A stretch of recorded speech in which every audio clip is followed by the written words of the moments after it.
d'un certain point de vue, nous serions ici-bas, dans cette incarnation, descendus dans l'incarnation, mis en dehors du jardin d'Éden, pour retrouver la foi, la confiance, la pleine confiance, certains diraient la pleine conscience de la présence de Dieu, en tout et pour tout,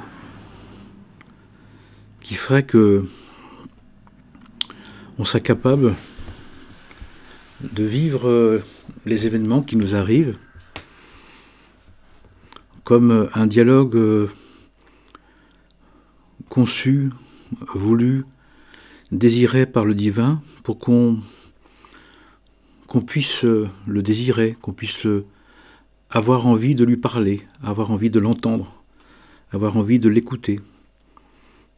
Et on le voit dans les Écritures, on le voit dans la vie des prophètes, on le voit dans le témoignage des saints hommes et saintes femmes, des réalisés, des réveillés, des éveillés, de toute religion qui porte la tradition primordiale, la tradition unitive, unique, universelle, et qui nous montre que, à leur manière, selon leur conception, selon leur idée de Dieu, selon le versant par lequel ils montent, ils grimpent, ils escaladent vers le sommet, vers le Père, vers le divin, eh bien, comment il s'agit de le faire. Et de ce point de vue, on peut décrire 3 aspects ou 3 étapes qui peuvent peut-être nous être utiles en complément des idées matérialistes, scientifiques, philosophiques, psychologiques, psychospirituelles, religieuses, personnelles. La première chose qu'ils nous disent, et qu'elles nous disent, ces hommes et ces femmes merveilleuses, ces êtres incroyables, qui se sont tellement rapprochés du divin, qu'ils en ont fait une expérience plus intense, plus proche, plus entière. Et la première chose qu'ils nous disent, et qu'elles nous disent, c'est que nous sommes dans un dialogue continuel avec le divin. Que derrière tous les événements, derrière chaque événement, il y a le divin qui nous parle, qui essaye de nous ramener vers lui, qui essaye de nous dire quelque chose, de nous faire entendre quelque chose. Pour quelle raison? Parce que nous serions dans cette incarnation, nous serions dans ce monde ici justement pour retrouver ou pour découvrir, pour accomplir eh bien, cette dimension divine, spirituelle, pour se sanctifier, pour se rubifier, pour se déifier. Bien sûr, sans se prendre pour Dieu. Il n'y a que Dieu qui est Dieu, il n'y a rien d'autre que lui, ou que ce qui a toujours été et qui sera toujours. Mais la première chose qu'on nous dit, c'est que chaque événement est une tentative du divin par les événements, par le naturel, par le monde des 5 sens, par le monde qu'on perçoit déjà, qu'on conçoit, qu'on vit, une tentative du divin de nous appeler, de nous rappeler, de nous aider à prendre conscience d'abord de sa présence permanente, entière, providentielle, absolue, continuelle, qui fait que pour nous permettre de mettre à jour, finalement, ce qui en nous ne le voit pas suffisamment, ne le voit pas encore, ne veut pas le voir, ne veut pas le concevoir, à cet endroit-là. Finalement, comme si derrière chaque événement, chaque situation, le divin essayait de nous faire prendre conscience qu'il est en tout, et que tout est en lui. Et bien évidemment, si on réfléchit un instant, eh bien, nous sommes dans sa création. Nous sommes totalement en Dieu. Et nous sommes déjà en Dieu. Simplement, c'est que on ne le voit pas vraiment, on ne le vit pas complètement, on le vit parfois, on le vit de temps à autre.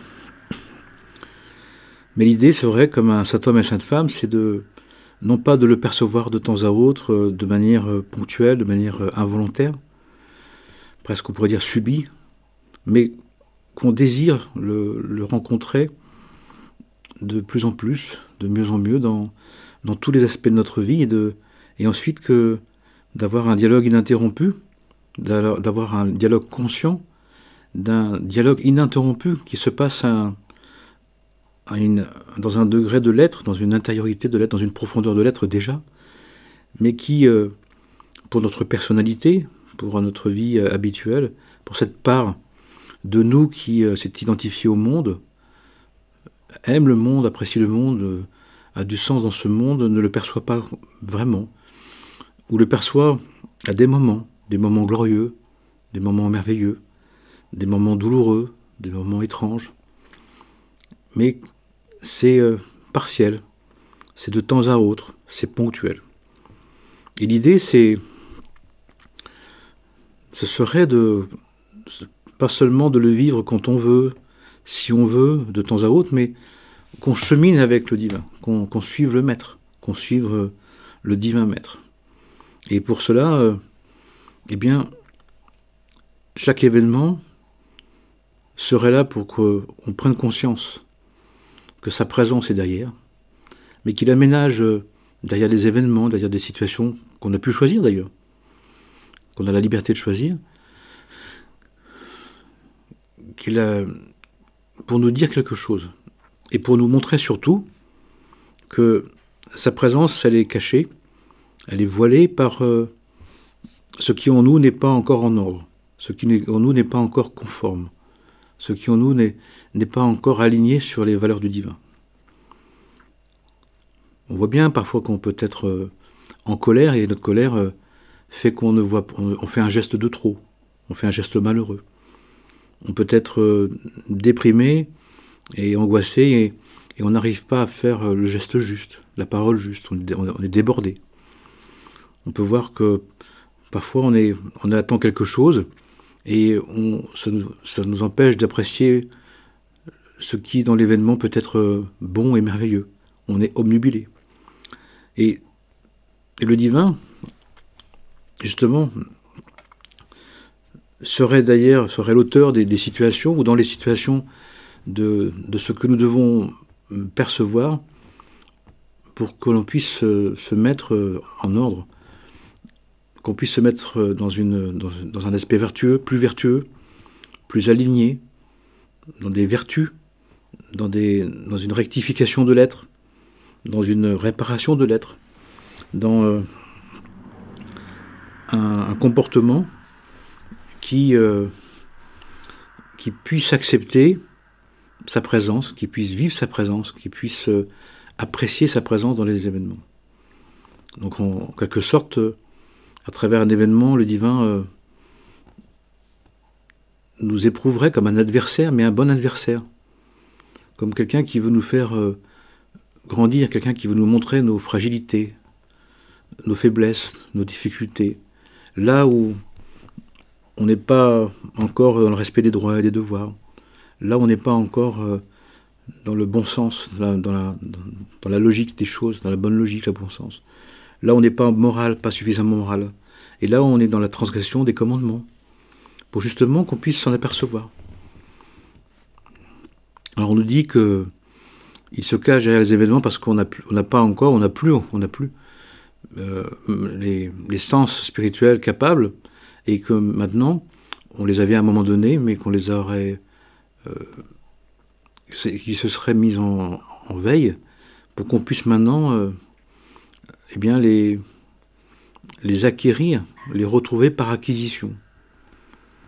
Qui fait qu'à travers les épreuves, eh bien, l'épreuve serait là, non pas pour nous accabler, non pas pour pour nous abîmer, mais pour nous défier, pour nous mettre en quête, nous mettre en recherche, nous mettre dans un mouvement de questionnement, d'interrogation, d'appétit de la connaissance de soi, d'appétit de la connaissance de Dieu, l'envie de se déifier, de se sanctifier, de réaliser le projet du divin qui est que l'on devienne, les uns les autres, des êtres divins à part entière, à partir de notre humanité, à partir de notre personnalité, à partir de notre désir, d'une volonté qui ne cesse de le chercher, cherche et ne cesse pas de chercher. Cherche-moi et ne cesse pas de me chercher. Et quand à un moment, on est bouleversé.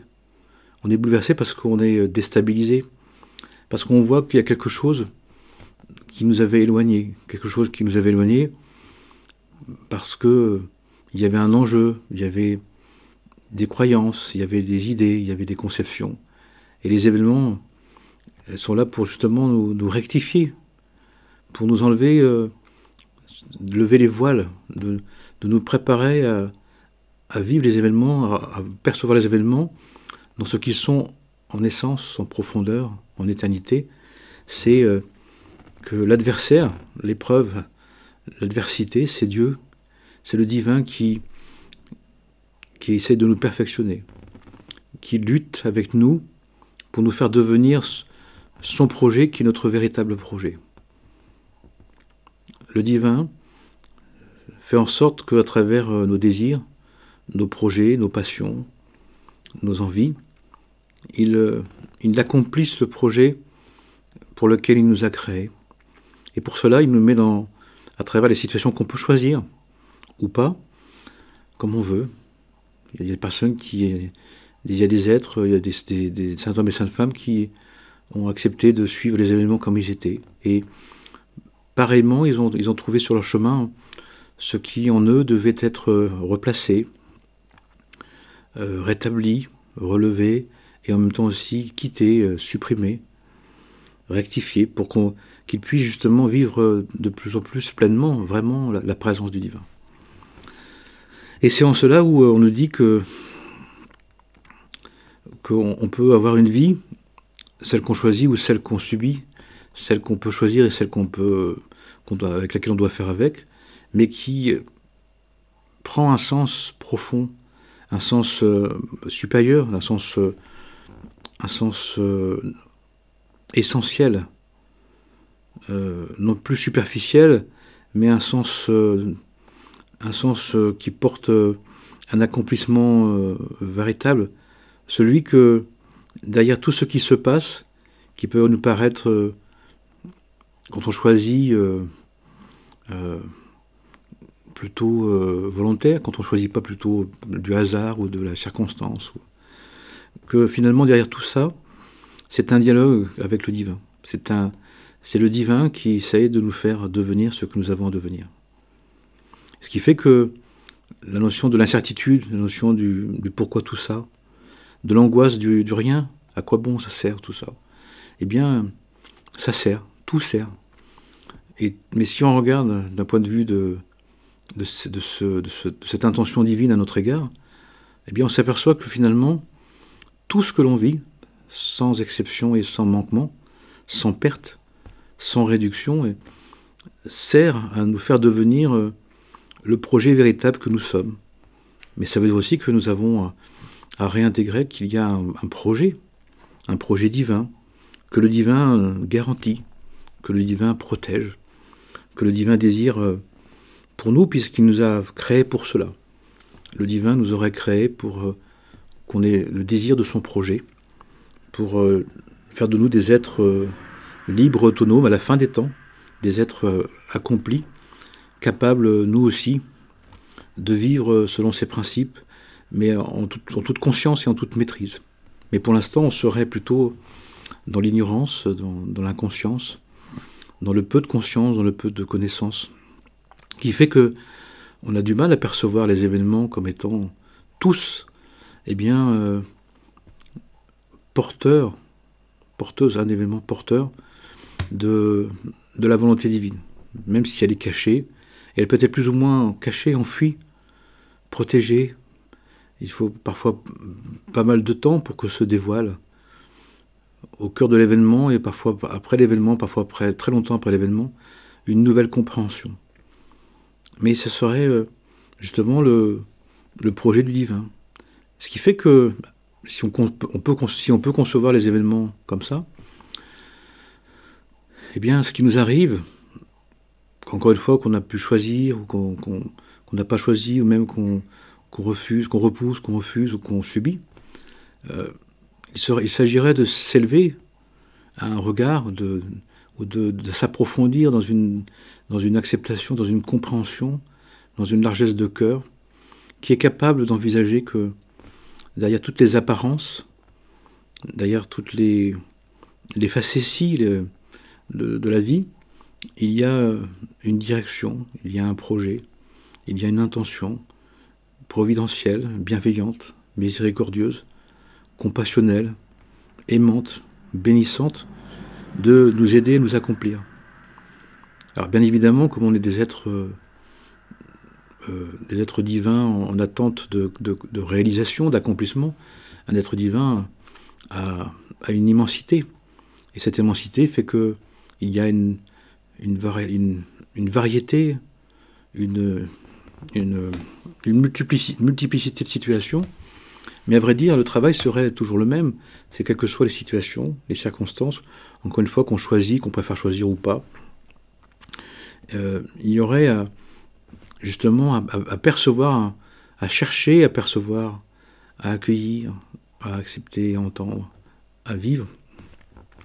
Un travail, une interrogation divine, un questionnement du divin, une interpellation du divin, pour encore une fois nous perfectionner, nous montrer à quel point nous avons à développer une confiance en Dieu, une certitude de sa présence, un besoin de sa présence, qui nous demande de nous perfectionner, qui nous demande de nous bonifier, de nous rectifier dans notre réaction, dans notre tempérament, dans notre caractère, et puis d'assumer le projet de notre âme, le projet de l'être divin que nous sommes. Mais ça veut dire aussi d'intégrer ou de réintégrer que nous sommes un être divin, une âme divine qui a un projet du début jusqu'à la fin des temps. Alors certains préféreront une seule vie, d'autres préféreront des vies successives, d'autres des retours partiels. Il y a des différentes conceptions qui, à vrai dire, ne s'opposent pas en essence, puisque chacune des versions parle d'une part de l'âme. Donc, ça veut dire, d'un point de vue unitif, on a toutes ces parts. Mais ce serait une autre explication, ce serait d'autres éléments à dire par rapport à ça. Mais dans tous les cas, nous serions un être divin qui a été mis dans un parcours terrestre pour être capable d'assimiler dans le temps, par la dilution dans le temps, par les propositions dans le temps, de différentes parts que nous avons à accomplir, que nous avons à réintégrer. Avec toujours la même chose quand on regarde les textes, quand on regarde les prophètes, quand on écoute les témoignages des saints hommes et saintes femmes, c'est cette capacité d'acceptation, de se défaire de soi, de se désencombrer de beaucoup d'idées de soi-même, de compréhension de soi-même, de point de vue de nous-mêmes, qui nous met en défaut, qui nous met en délicatesse, qui nous met dans des états pas possibles. Donc on pourrait dire de manière très simple, même si après c'est spécifique pour chacun, et après il y a aussi un axe principal pour chacun, ou des axes principaux de travail de désencombrement, des parts d'ego, des parts de réticence, des parts de dureté, de difficulté, d'empêchement. En gros, ce serait suffisamment travailler une forme d'acceptation, d'annulation, d'abnégation, pour justement développer une confiance en Dieu, une certitude de sa présence, une foi. Mais une foi, non pas que dans ce que l'on veut, dans ce qu'on aimerait, dans ce qu'on voudrait, mais une foi à la fois d'apprécier la présence divine dans ce que l'on aime et ce qu'on veut, mais de l'apprécier aussi dans ce qu'on n'aime pas, ce qu'on ne veut pas, et aussi d'apprécier dans ce qu'on ne veut surtout pas, et ce qui ne nous intéresse pas. Et donc, il s'agirait au fur et à mesure, de faire en sorte que la présence divine soit appréciée en tout et pour tout. Même si on ne la, là où on ne la conçoit pas, même si on ne la ressent pas, même si on ne l'aperçoit pas. Au départ, on a à la découvrir, on la découvre et on a à la vivre pleinement, vraiment dans le monde des 5 sens, dans ces 5 sens sur les 12 qui sont restés des sens, 5 sens des 12 sens spirituels qui sont devenus des sens psychologiques, des sens du monde, des sens sensibles, dans les 12 sens suprasensibles dont 5 sont devenus sensibles, pour que justement on commence à percevoir de temps à autre, à certains endroits, là où on peut, là où on choisit, là où on aime, là où on accepte, une dimension d'éternité, une dimension de la présence, une dimension de la conscience, une dimension de la vérité, une dimension de l'Esprit Saint, une dimension de la royauté, etc. Il y a tellement de termes magnifiques pour décrire la même chose, selon les différentes formes religieuses ou mystériques ou initiatiques, qui disent la même chose. Mais ensuite, et surtout dans cette fin des temps, on nous dit, dans cette conclusion des temps antiques, avant ces prémices, avant les temps tout nouveaux qui n'ont jamais existé, eh bien, on aurait justement maintenant à faire aussi, à commencer à concevoir le divin dans des dimensions, dans des directions, dans des parts de notre vie où nos 5 sens ne peuvent pas simplement suffire. Il y a des situations où notre sensation, notre sentiment, notre sentiment, notre compréhension, notre vouloir, notre conception, notre imaginaire ne peuvent pas concevoir suffisamment. Il nous arrive des projets, il nous arrive des situations qui dépassent l'entendement, qui dépassent la compréhension, le bon sentiment. On a pu identifier la présence de Dieu à un bon sentiment, à des bonnes choses, à des bonnes relations, à une bonne émotion, à une bonne compréhension. Mais là, on nous dit c'était juste le démarrage, c'était juste le début. Et que la suite, la foi, et on le voit chez les saints hommes et saintes femmes, ils sont capables de vivre le divin, pas seulement là où il nous apparaît comme bon, bien, beau, vrai et juste, mais aussi dans des situations, dans des occasions qui vont nous obliger à intensifier cette conception de Dieu, à élargir cette conception du divin. Et finalement, on va s'apercevoir que ce qui nous empêche, eh bien, c'est ce qui en nous était limité, était un peu fixé, était un peu figé, était réduit.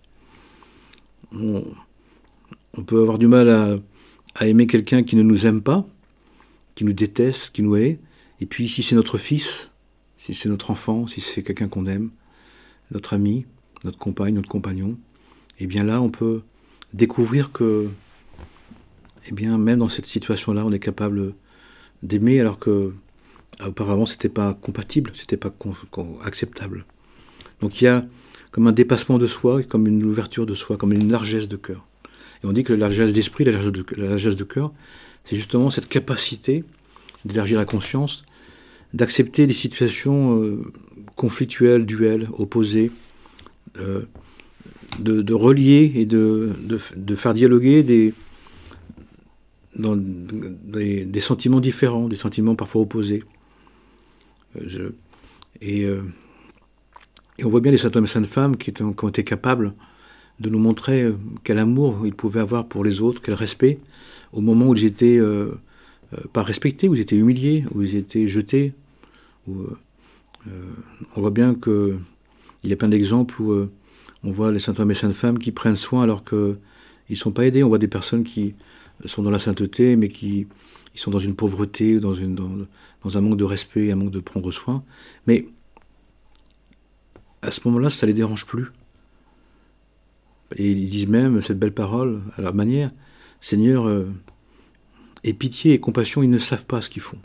Ils ne savent pas. Ils ne savent pas encore qu'eux-mêmes, ils viendront à cet amour qui n'a pas besoin de retour, qui n'a pas besoin de compréhension, qui n'a pas besoin d'acceptation, qui n'a pas besoin d'être soutenue pour exister. Pour quelle raison? Et pourquoi on peut faire ça? Ben parce que la personne a trouvé en elle eh bien, une source, la source d'où provient cet amour universel, cette compassion universelle, ce désir d'aimer, qui fait que la personne a envie de servir cette source divine, le divin, son maître, son seigneur, son héros, son roi, son seigneur, etc., etc. C'est-à-dire, finalement, que la personne est devenue un être libre, dans le sens spirituel, c'est-à-dire quelqu'un qui est capable d'aimer, parce que c'est son essence même, parce que c'est le rôle qu'il a, parce que c'est ce qu'il a le mieux à faire, alors qu'il ne sera pas reçu, qu'il ne sera pas apprécié, qu'il n'obtiendra rien, qu'il n'aura pas de retour. Et on peut dire que tant qu'on attend un retour, et tant qu'on a un retour, c'est un amour qui est mélangé, c'est un amour avec une part encore d'impureté, une part encore mélangée, une part qui n'est pas encore totalement purifiée, totalement claire, nette, transparente, complètement alignée. Et ce serait le projet qu'on a chacun, d'être capable.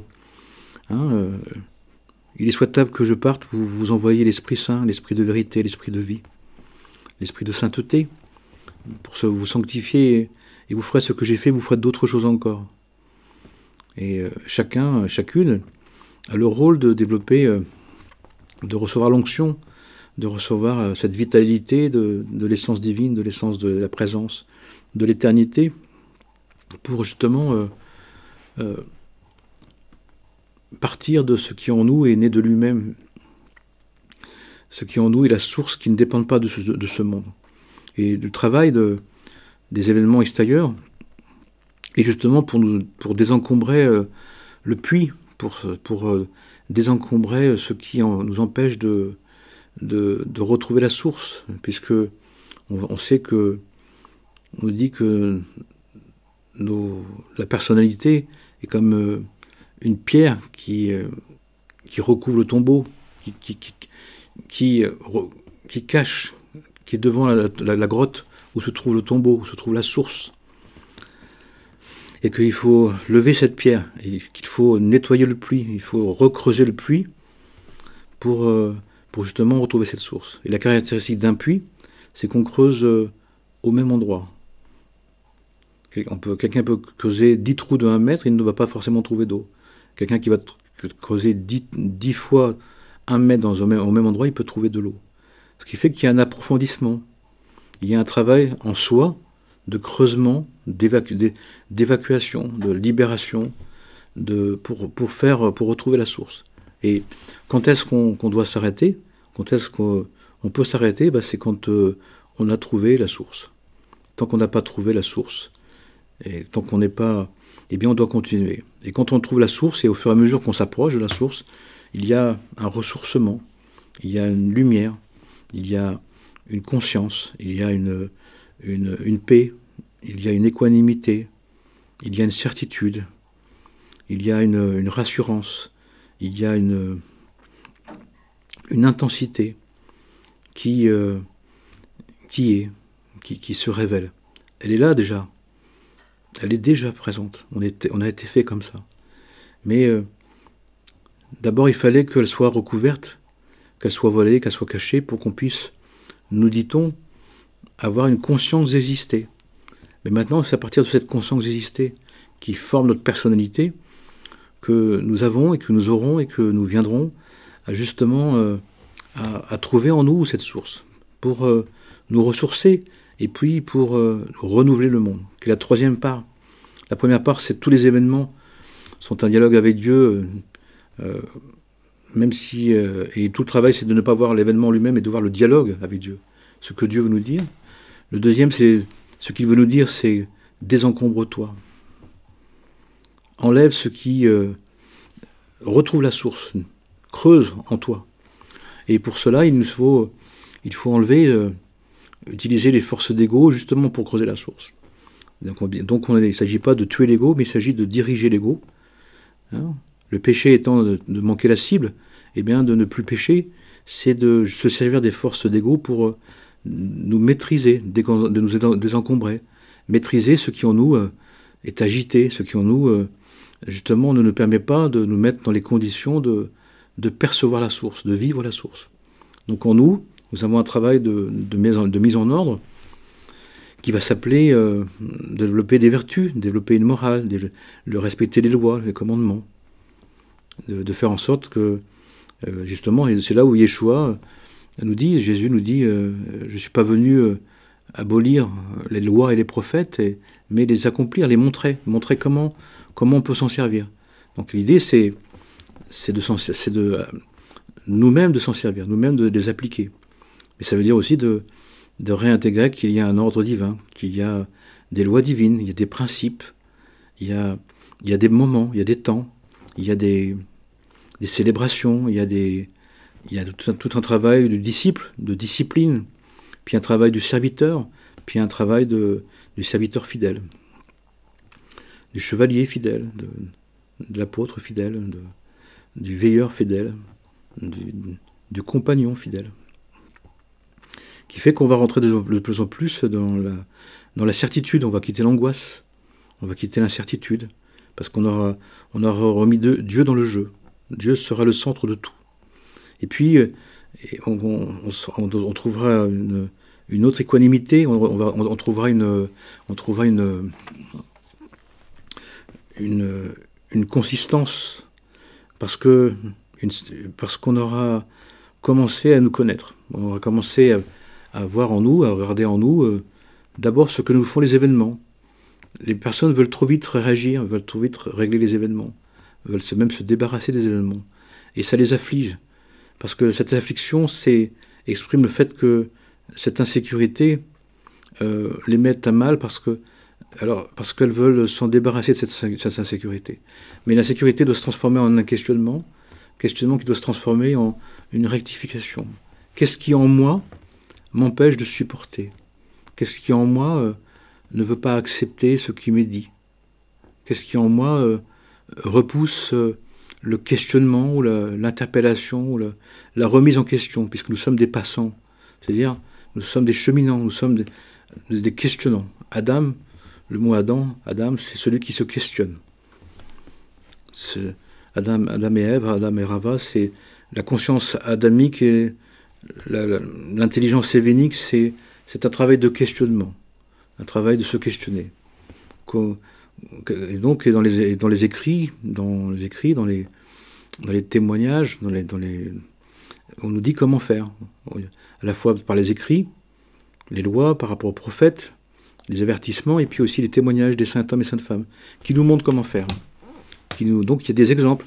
Et puis chacun peut choisir bien justement son saint préféré, sa sainte préférée, qui dans ce qu'elle montre de l'attitude divine qu'elle a acquise par sa proximité au divin, pour nous inspirer.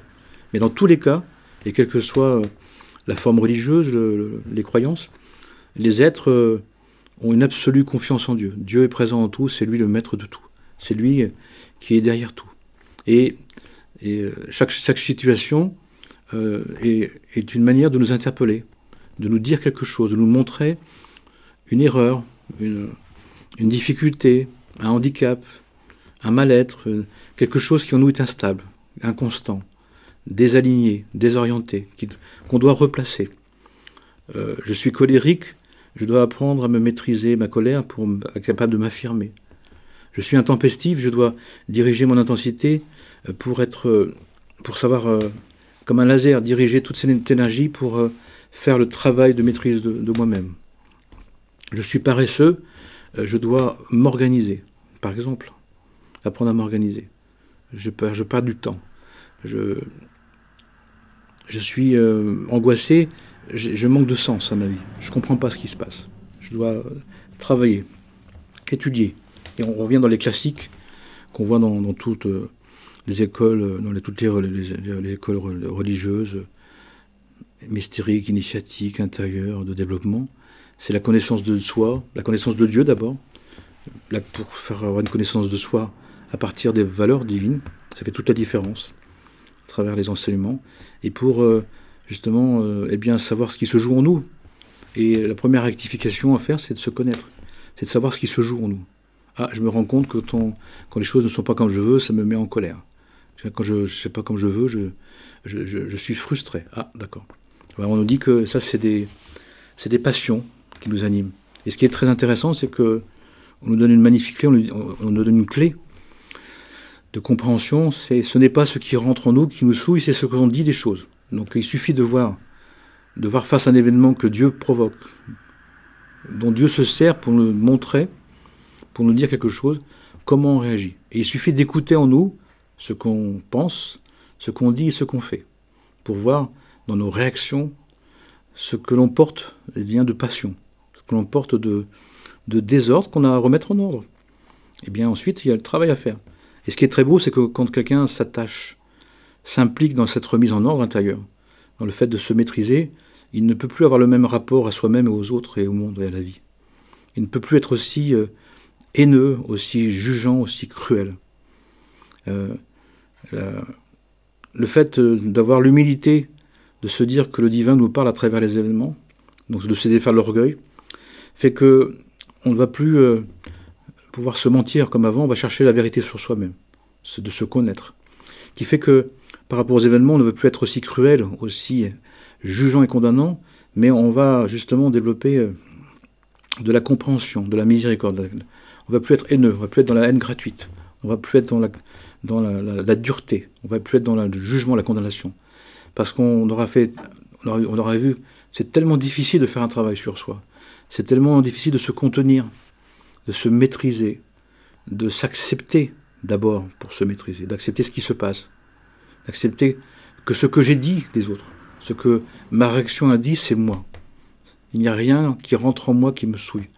Ce qui me souille, ce qui est souillé, ce qui est en désordre, ce qui est malin, ce qui n'est pas ajusté, ce qui est déséquilibré, ce qui est mauvais en moi, qui n'est pas encore bon, eh bien c'est ce que je dis des autres, c'est ce que je dis des situations. C'est aussi simple que ça, mais aussi radical que ça. Sans doute que c'est pour ça que sans doute que c'est insupportable. Dis-moi ce que tu dis de moi, de l'autre ou de la situation, et je saurai ce qui se passe en toi. Et tout est fait. La difficulté, c'est que ce qu'on a dit sur nos parents, puis après ce qu'on a dit sur nos enfants, ou sur nos frères et sœurs, sur notre famille, puis après sur nos enfants, dans notre couple, chez nos amis, eh bien on a tendance à ne pas comprendre que c'est ce qui nous définit vraiment. C'est ce qu'on a à comprendre, c'est ce qu'on a à dire. Et on devrait remercier ceux qui ont tellement réussi, grâce à Dieu, à nous provoquer pour mettre en évidence notre intériorité. Ça montre à quel point nous avons besoin d'être fortement interpellés, fortement saisis, pour percevoir ce qu'on appelle l'inconscient, les forces cachées de l'âme. Ce qui en nous est encore en attente, ce qui en nous est encore en vrac, est encore en désordre. Et à ce moment-là, la lecture des événements n'est plus du tout la même. C'est une lecture spirituelle, divine, religieuse dans le sens d'être un disciple du Très-Haut et un serviteur du Très-Haut, et un compagnon du Très-Haut. C'est-à-dire vraiment faire le travail qu'on est venu faire, un travail de purification, de relèvement, de sanctification. Et là, je prends les événements et ce que j'en dis, ce que j'en pense, ce que j'en dis, ce que j'en ressens, et ce que j'en vis, et ce que j'en fais, ça définit le travail spirituel que j'ai à faire. Mes réactions, mon caractère, mon tempérament, c'est différentes manières de dire, ça me permet de percevoir ce qui en moi doit être rectifié. Est-ce que j'ai manqué de patience? Est-ce que j'ai manqué de respect? Est-ce que j'ai manqué de compréhension? Je suis emporté, je me suis énervé, j'étais agressif, ou dépressif, ou je me suis déprécié.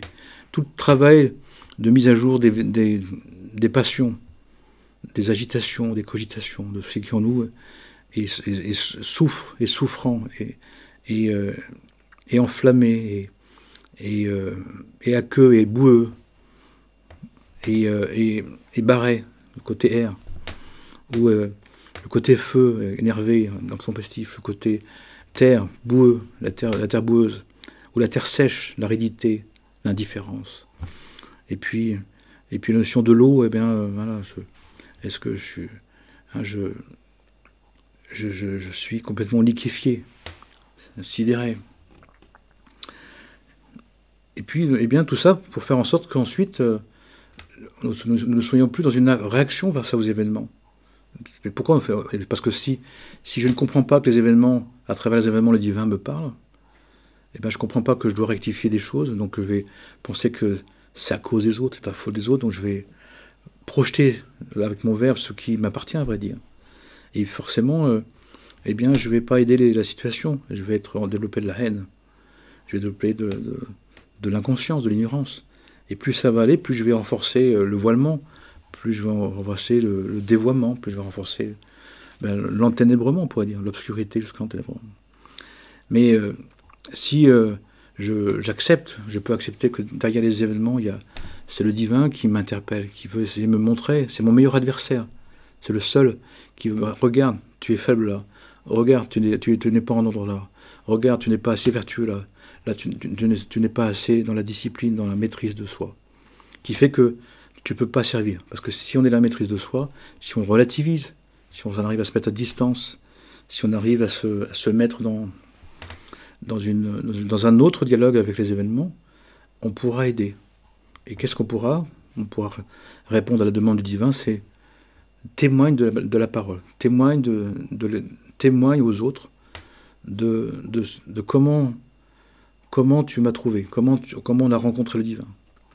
Tu sais que dans les événements, c'est le divin qui te parle.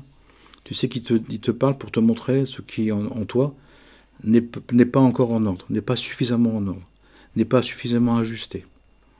Là où il y a des trous, là il y a des taches, là il y a il y a des mémoires, là il y a là où il y a des incompréhensions, pour qu'on puisse faire le travail d'étudier pour chercher des nouvelles compréhensions, pour prier dans le sens de demander de l'aide et d'accepter l'aide et de remercier son aide. Et puis pour faire en sorte que nous puissions prendre soin de notre prochain, prendre soin des situations. Donc d'être porteur d'espoir, d'espérance, d'apporter des solutions, d'apporter de la bienveillance, de la miséricorde. Donc de sortir de la haine gratuite et d'être dans la bienveillance gratuite, gracieuse, dans le prendre soin, dans la concorde, dans l'alliance, dans le compromis, et n'est plus dans la compromission. Et à ce moment-là, la vie, elle est tout à fait différente. Elle est plus subissante, elle est plus plaintive, elle est plus haineuse. Mais elle est bénissante, elle devient intéressante, elle devient passionnante. Parce que nous reprenons à ce moment-là la conscience que nous sommes un être divin, qui, dans cette vie, dans une vie, pendant quelques dizaines d'années, faisons une petite partie. En sachant qu'on nous dit toujours que l'on travaille en réseau, on ne travaille pas tout seul. Notre âme est en réseau avec d'autres âmes. Que dans une personnalité, dans un être, il y a une toute petite partie de l'être divin que nous sommes, qui se vit, qui s'accomplit, qui essaie de s'accomplir. Et heureusement, ce qui fait qu'on est tellement des êtres... on dit que notre âme est un être illimité, qui grâce à l'incarnation, à l'école de la Terre, va s'éterniser, va être capable de l'éterniser. C'est ça. Non pas simplement de le savoir théoriquement, ou simplement que dans des circonstances, mais en tout et pour tout, de voir Dieu en tout. Et pour terminer, on voit bien que tous les grands êtres spirituels qu'on a pu rencontrer, qu'on a pu lire, les témoignages, la vie, l'expérience nous disent qu'ils ne voient que Dieu. Ils ne perçoivent que le divin. Certains disent je suis dans l'Esprit Saint. Ils ne voient que l'Esprit Saint, ils ne voient que l'Esprit de vie. Ils ne voient que la présence divine. Ils révèlent qu'en tout et pour tout, il n'y a que de la présence divine. Il n'y a rien d'autre. Il n'y a pas autre que lui dans tout ce qui est. Il n'y a pas autre que Dieu, et tout est Dieu. Rien que Dieu. Et en même temps, en conservant notre individualité, sans perte de la conscience individuelle. Et c'est tout le paradoxe, c'est toute l'incroyable de l'incarnation. On nous a donné une conscience d'exister que le divin essaie d'éterniser, qu'on puisse conserver, même dans un état de sainteté, parce que l'idée, c'est pas simplement comme avant, comme au début, qu'on se dilue dans la grande conscience et qu'on perde notre conscience individuelle, mais à partir d'une conscience individuelle révélée, réveillée, éveillée complètement, aboutie, eh bien ce degré de sainteté, de déification, de rubification, on le conserve. Pourquoi ? Pour qu'on rentre dans une dimension dans l'incarnation qui fait que on va ensuite continuer une vie sans perte de conscience individuelle, mais dans une conscience unitive, inclusive, universelle, totale, absolue, dans toutes les pensées, dans toutes les paroles et dans tous les actes. Voilà que le Saint-Nom nous bénisse et qu'on puisse avoir le sens de cette vie, le goût de cette vie, comme une aventure divine, une aventure de sanctification, qui fait que derrière tous les événements, c'est un dialogue avec le divin. Donc le divin est présent. Le divin n'est pas absent. Le divin, même si le divin se cache, ou comme on dit, c'est éthérisé, ou se voile, il est toujours présent. Il ne nous a jamais quittés.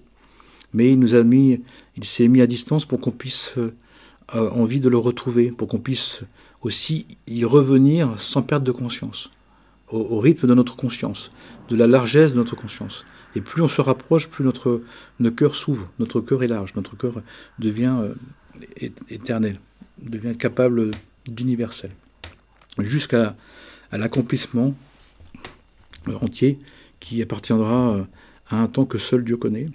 Mais peu importe, mais l'idée c'est ensuite de voir ce qui en nous éloigne encore, et pour nous rapprocher un peu plus encore. Et on dit que la notion de sacrifice, la notion de rapprochement, en hébreu korbanot, c'est pour se rapprocher, il faut sacrifier ce qui en nous éloigner. Ce qui en nous, dans le sentiment, dans la pensée, dans le sentiment, la parole, les actes, nous éloigner encore, pour qu'on puisse s'uniciser. Hein, sans confusion, sans séparation, qu'on puisse être dans l'unité, qu'on puisse être en Dieu, par Dieu, avec Dieu, mais dans une conscience, justement, d'une conscience personnelle, individuelle, conservée, et qui fait qu'on peut être dans une communion de la sainteté, une communion saine et sainte, bien évidemment et toujours, pour le bien de tous les êtres, pour la réalisation totale et entière du projet du divin, pour toute la création et toute l'humanité. Amen et Amen.